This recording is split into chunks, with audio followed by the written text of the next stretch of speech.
on this next question. Was it hard to get into the genre that you're all in your respective genres as a Black artist?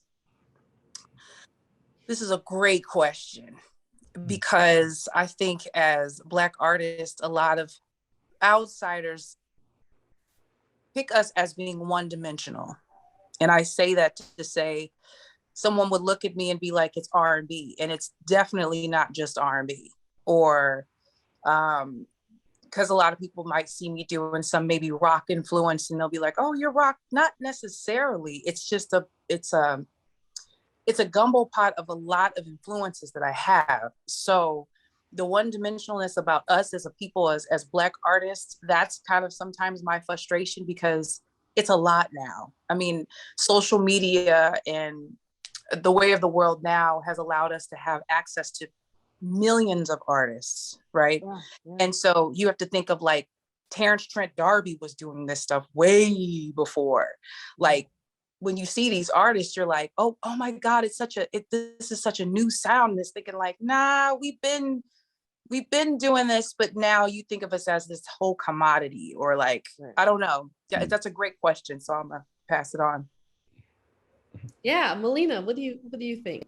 I think that, well, two parts. One for me is, I agree totally with everything that Liv is saying, but I think that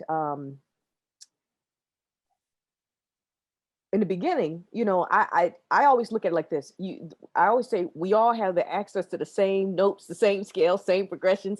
What really separates everything is the story you wish to tell, but it's all the same stuff. So I was never that person to want to put labels on us or genres, because I'm like, the notes don't know they're supposed to stay in this lane or this box or this box. Right. So it's crazy.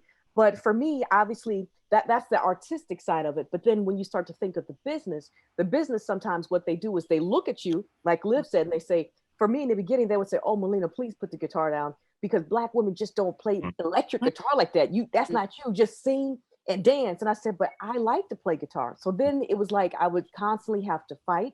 And then you just got to stay in your lane, and no matter what, it may take you a while.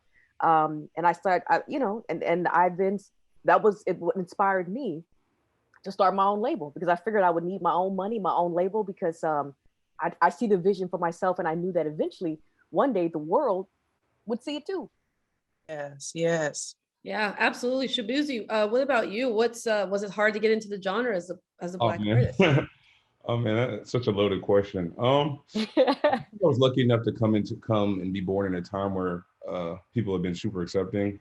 I'm also someone that, I like to carve my own lane and my own space. And, I try to take the things that people will consider a block for them and turn that into an opportunity.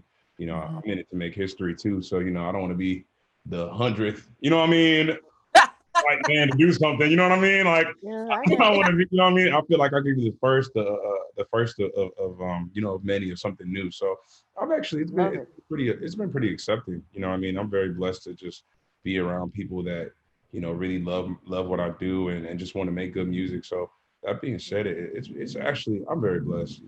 Haven't had too many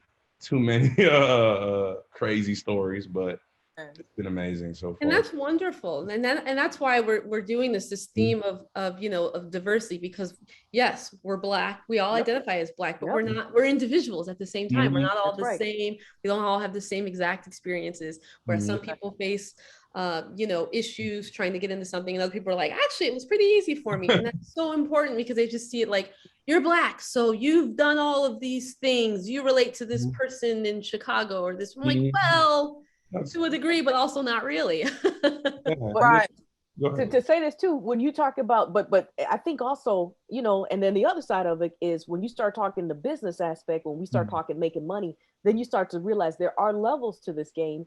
And, like some type of a video game you play, there are going to be roadblocks, and you start to realize, well, damn, some of this stuff, they really ain't equipped for this, because they've never seen a person like me come and do this and this. So you're going to end up being the first to knock down a lot of things. And I always say, like, even we talk about rock, there are many variations of rock, punk rock, metal. I mean, it's like all those pieces matter, all those things matter. But I think that with great things, obviously we're going to see a lot of oppression as well, but it's about just all of us, I think, uniting and accepting and just continue to encourage and hopefully inspire and put ourselves out there and tell our story and be authentic. And I think that changes everything. Amen. Absolutely. Absolutely. And even to add on to what Melina said as well, yeah, like everything is, there's going to be challenges with everything you do. It wouldn't be fun if there wasn't. Right. I mean, I'm from such a small town in Virginia that none of you guys have ever heard about, I was one of 5,000 people that went to my high school, and, I faced not adversity, but I faced, people telling me I wasn't going to be able to do something or, that it's impossible to do what we're doing. So, I think that's what makes it so rewarding when you get there, and you're like, man, I worked really hard for this, and it's been fun. That's Amen. I like games. Like every time I play a video game like Melina said, I put it on the hardest difficulty. I'm ready to go. Let's go. I can't do the easy. Let's go. No, yeah.